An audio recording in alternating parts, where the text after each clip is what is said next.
প্রত্যন্ত দুর্গম এলাকায় পৌঁছানোই সমস্যা, তাই জলপাইগুড়িতে তিস্তার চরে এসআইআর এর শিবির। যে ছবি ট্রাক্টরে করে এসআইআর শিবির করেন, গিয়ে পৌঁছন সেখানে এবং পৌঁছানোর পর বিএলওর আরজিতে সারা বিডিওর। আর জলপাইগুড়িতে সদরের মন্ডলঘাট, যেখানে 800 ভোটারের বাস, আর সেখানেই দুর্গম এলাকায় এসআইআর এর ফর্ম বিলিতে সমস্যা। ট্রাক্টর ভাড়া করে বিএলওকে নিয়ে তিস্তার চরে বিডিও।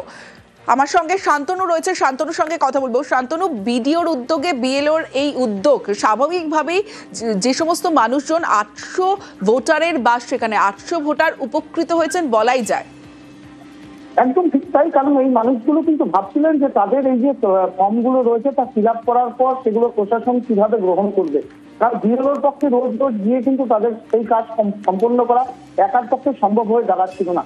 কারণ একেবারে বলা যেতে পারে জনবসতি থেকে অনেকটাই দূরে দুর্গম এলাকা, যে এলাকা পার হতে গেলে দুবার নদীকে ক্রস করে ট্রাক্টরে করে যেতে হয়। সেই একটা দুর্গম এলাকায় যে মানুষগুলো কিন্তু বসবাস করেন, প্রায় 30 শতাধিক পরিবার রয়েছে, 800 মতন ভোটার রয়েছে।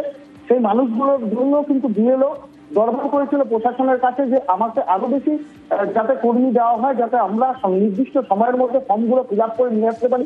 কারণ অনেক মানুষই কিন্তু লেখাপড়া জানেন না, তাদের কাগজপত্রগুলো তাদেরকে লিখে নিতে হচ্ছে। সেই পরিস্থিতিতে দাঁড়িয়ে প্রশাসন বিবেচনা করে যে সেখানে একটি শিবির করা হবে। তবে শিবির করাটা খুব চারটিখানি কথা ছিল না। সকালবেলায় কিন্তু প্রশাসনের লোকজন, বিশেষ করে বিডিওর নেতৃত্বে জয়েন্ট বিডিও এবং বিডিও অফিসে বিভিন্ন কর্মীরা কিন্তু সেখানে ট্রাক্টরে গিয়ে পৌঁছান এবং প্রতিটা মানুষকে একটা জায়গার মধ্যে নিয়ে এসে তাদের ফর্ম ফিল আপ করা হয়। যারা নিজে করতে পারেনি তাদেরকে সহযোগিতা করে প্রশাসনের কর্মীরা, এবং দিন থেকে রাত যখন গড়িয়ে আসে প্রায় 7টা পর্যন্ত সেখানে শিবির চলে। চারপাশে কিন্তু বন্য জন্তুর হাঁটাহাঁটি একটা আশঙ্কা থাকে, প্রচুর শিয়ালের উপদ্রব হয়েছে এলাকায়। অর্থাৎ শান্তনু, বোঝা যাচ্ছে ঝুঁকি নিয়ে এই কাজ করেছেন বিডিওর উদ্যোগে বিএলও। এখানে ভিডিও ছাড়া আসলে এসআইআর এর ফর্ম ফিল আপ করার জন্য আসলে আমাদের ভালো লাগলো। এখানে জমা দিচ্ছেন? হ্যাঁ, এখানে জমা দিচ্ছি, অনেকটা সুবিধা হলো। নাহলে কোথায় যেতে হতো? মন্ডলঘাট জিপি, অনেক দূর, নদী পার হয়ে যেতে হবে। এখানে হচ্ছে এসআইআর ওই যে কাগজগুলো সই হয়ে গেছে, আমরা জমা দিচ্ছি। বিএলও আসছেন, ভিডিও আসছেন, খুব সুন্দরভাবে কাজ হচ্ছে, খুব ভালো। এটা দুর্গম জায়গা, এই জায়গাটা তিস্তা নদীর মাঝখানে, একার পক্ষে বিএলওর কাজটা খুব কঠিন হয়ে দাঁড়াচ্ছিল। এর জন্য জলপাইগুড়ি সদর ব্লক থেকে আমাকে সাহায্য করার জন্য স্বয়ং বিডিও সাহেব এসেছেন, এআরও সাহেব এসেছেন, তাছাড়া আরও বেশ কয়েকজন ছিলেন, আমার সাথে সহযোগিতা করলেন। একার পক্ষে এটা সম্ভবই ছিল না।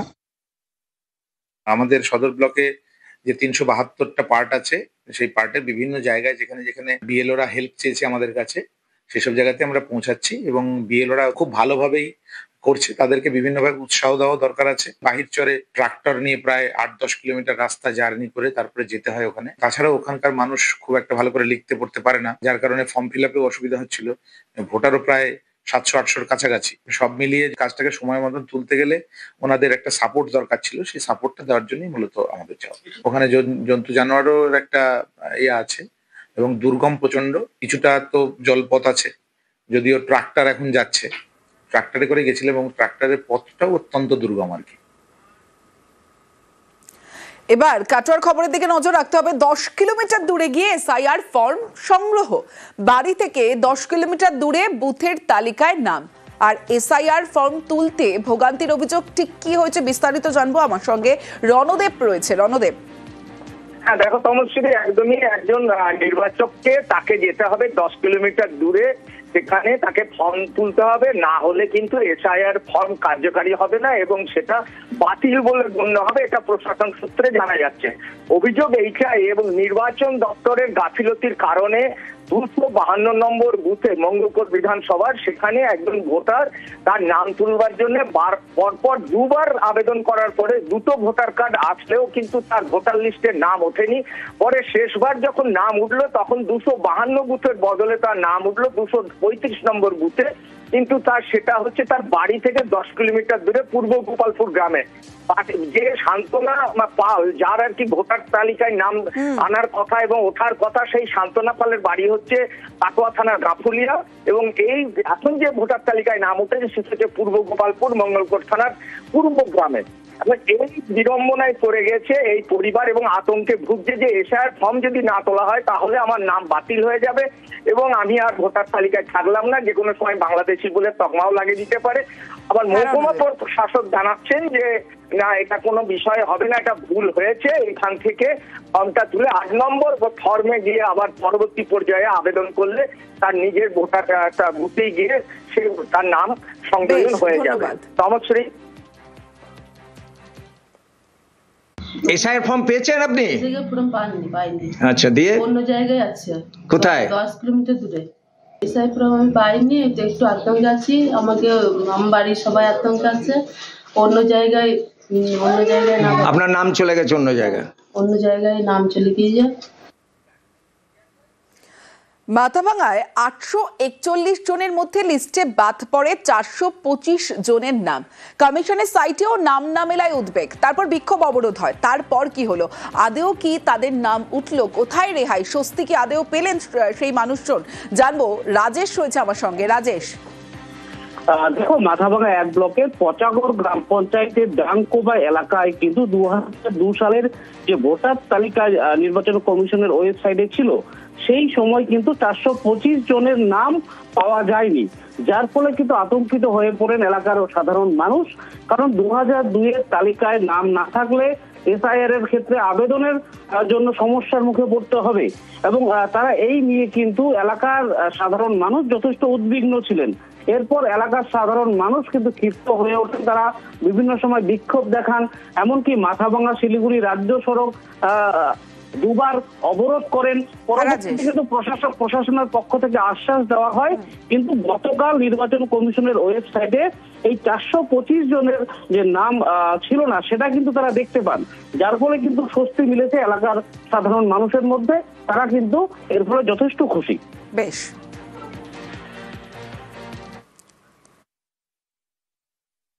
অনলাইনে আর কি আমাদের যারা নাম বাতিল ছিল তারা সম্পূর্ণ নামগুলো আমরা দেখতে পেলাম, এই জন্য আমরা এলাকার লোক সবাই খুশি। এখন কি 425 জনেরই নাম রয়েছে? 425 জনের নাম রয়েছে। এসআই নিয়ে এখন আর আতঙ্ক নাই, এখন সবাই একদম মনের হাসি এখন দেখা যাচ্ছে এলাকায় আর কি। একটা ছবি দেখাই প্রথমে আপনাদের। ছবিটা দেখুন, আবাসের ঘর দিতে হবে, আর সেই এই হলো ঘর। আবাসের জন্য তারা অ্যাপ্লাই করেছেন, কিন্তু সেই আবাসের ঘরে দিতে হবে কাটমানি, এমনটাই দাবি নেতার। বসিরহাটের পঞ্চায়েত সদস্যের বিরুদ্ধে অভিযোগ, বসিরহাটের গোপালপুরে কাটমানির অভিযোগ উপভোক্তাদের। আমার সঙ্গে অনুপম সাহা রয়েছে। অনুপম, ঠিক কি অভিযোগ এবং যার বিরুদ্ধে অভিযোগ তার কি বক্তব্য? এই নিয়ে প্রশাসন কি ব্যবস্থা নিয়েছে?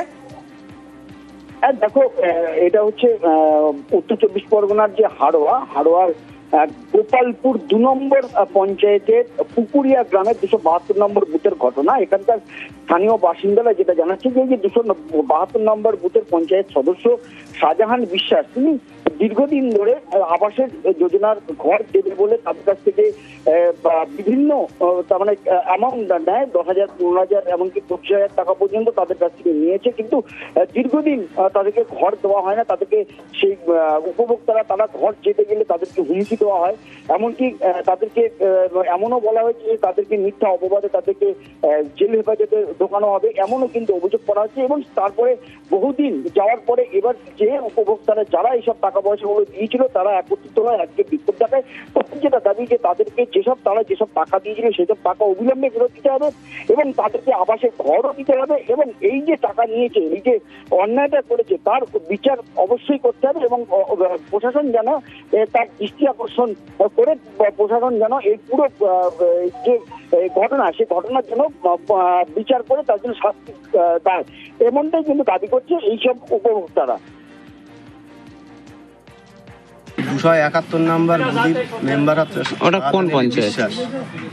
ও এই সরকারি যে ঘরগুলো বেরিয়েছে, একজনের নামের ঘর আর একজনের দিয়েছে ঘরটা টাকার বিনিময়ে, যে পয়সা বেশি দিয়েছে ঘরটা তারিখ করে দিয়েছে, মানে বিক্রি করে দিয়েছে।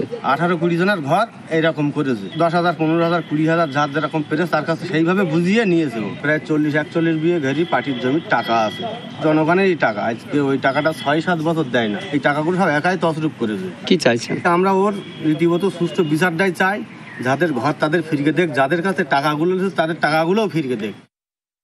ওরকম কিছু কি করতে পারে? ওরকম কিছু ঘটার জায়গা নেই, কারণ এ তো বিডিও অফিসের আধিকারিক, তারা এসে ওদের মতো করে গিয়েছে। এই ব্যাপারে তো আদৌ কোনো মেম্বারদের কোনো ভূমিকা ছিল না, বিশেষ করে আমাদের এখানে।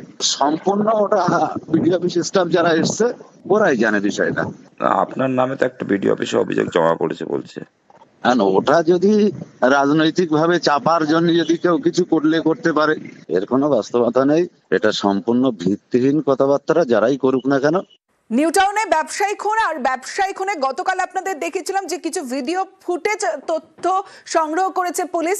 এবার ফোন বাজেয়াপ্ত, আগেই 3 অভিযুক্তের ফোন বাজেয়াপ্ত করে, এবার বাজেয়াপ্ত আরো 1 অভিযুক্তের ফোন। ফরেন্সিকে দেওয়া হলো বাজেয়াপ্ত ফোন। অভিযুক্তকে জিজ্ঞাসা করে চলছে আরো তথ্যের খোঁজ।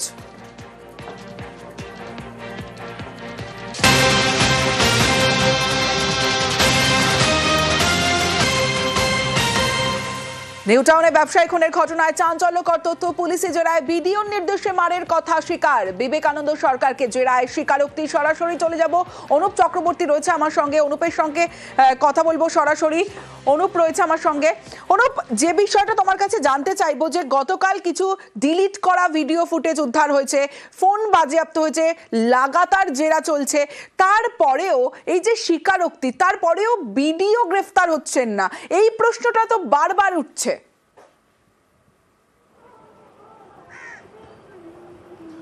তবে এই প্রশ্ন কিন্তু বারবার যেমন উঠছে, এখানে কিন্তু পুলিশের ভূমিকা নিয়ে পরিবার থেকে শুরু করে প্রত্যেকেই প্রশ্ন তুলছে। তার কারণ একাধিক তথ্য প্রমাণ থেকে শুরু করে একাধিক ভিডিও ফুটেজ উদ্ধার হয়েছে, তারপরেও কেন ভিডিওর বিরুদ্ধে ব্যবস্থা নেওয়া যাচ্ছে না? যেখানে প্রাইম অ্যাকিউজড কিন্তু তার নাম পরিবার উল্লেখ করেছিল, এবং যেখানে যা তথ্য বা ভিডিও পাচ্ছে সেখানে কিন্তু মূল অভিযুক্ত একেবারে ভিডিওই গোটা যে ঘটনা ঘটিয়েছে অভিযুক্তরা জিজ্ঞাসাবাদও জানাচ্ছে। ইতিমধ্যেই বিবেকানন্দ সরকার গতকাল তাকে হেফাজতে নিয়েছে, তাকে জিজ্ঞাসাবাদের পরবর্তী ক্ষেত্রে তার মোবাইল ফোন যেমন বাজেয়াপ্ত করা হয়েছে, পাশাপাশি অন্যদিকে এই ফোন কিন্তু ফরেন্সিকে পাঠানো হয়েছে। বাকি 3 অভিযুক্তের ফোনও কিন্তু আগেই ফরেন্সিকে পাঠানো হয়েছিল। এই নিয়ে বিবেকানন্দ সরকার তার ফোনও কিন্তু ফরেন্সিকে পাঠানো হলো। কিন্তু একাধিক যে জিজ্ঞাসাবাদের তথ্য উঠে আসছে, মূলত তিনি জিজ্ঞাসাবাদের স্বীকারোক্তি কার্যত যে ভিডিওর নির্দেশেই কিন্তু মারধর থেকে শুরু করে অপহরণ করে খুন এই গোটা ঘটনা ঘটেছে, এবং ভিডিওর নির্দেশেই কিন্তু একেবারে দেহ লোপাট, অন্যদিকে প্রত্যেকটি বিষয় উঠে এসছে, এবং সজলের মারফত কিন্তু একেবারে ভিডিওর কাছে নিয়ে এসেছিলেন এবং ভিডিও নির্দেশ দিয়েছিলেন খুনে ব্যবহৃত যে সমস্ত লোহার রড থেকে শুরু করে যে লাঠি ব্যবহার করা হয়েছিল, অন্যদিকে একেবারে বলা হচ্ছে বেল্ট ব্যবহার করা হয়েছিল। এই প্রত্যেকটি জিনিস কিন্তু ভিডিওর নির্দেশেই একেবারে এই অভিযুক্ত বিবেকানন্দ সরকার তিনি সরিয়ে দিয়েছিলেন। এই গোটা বিষয় যেমন সামনে আসছে, তারই পাশাপাশি তিনিও জিজ্ঞাসাবাদে জানাচ্ছেন প্রত্যেকের মতো ভিডিওর নির্দেশে এই খুনের ঘটনা বা ভিডিওর নির্দেশে গোটা অপহরণ থেকে করে ক্রাইম সিন ঘটনা ঘটেছিল। তারপরেও কিন্তু পুলিশের পক্ষ থেকে এখনো অভিযুক্ত ভিডিওর বিরুদ্ধে ব্যবস্থা নিচ্ছে না। পুলিশের পক্ষ থেকে ইতিমধ্যেই জানা যাচ্ছে তারা কিন্তু জাল গোছানো শুরু করেছে, কিন্তু অন্যদিকে অভিযুক্ত ভিডিও যার নামে পরিবার অভিযোগ করেছে তিনি কিন্তু একেবারে আগাম জামিনের আবেদন বারাসত আদালতে জানিয়েছেন। আর এখান থেকে আরো স্পষ্ট হচ্ছে তিনি যদি কিছু না করে থাকেন সেক্ষেত্রে তিনি আগাম জামিনের আবেদন কেন করছেন। এক্ষেত্রে তিনি কোচবিহার জেলায় আছে, তারপরে পুলিশ কেন তার বিরুদ্ধে ব্যবস্থা নিচ্ছে না, এই প্রশ্নগুলো কিন্তু বারবার পরিবার থেকে শুরু করে প্রত্যেকে তুলছে। বেশ,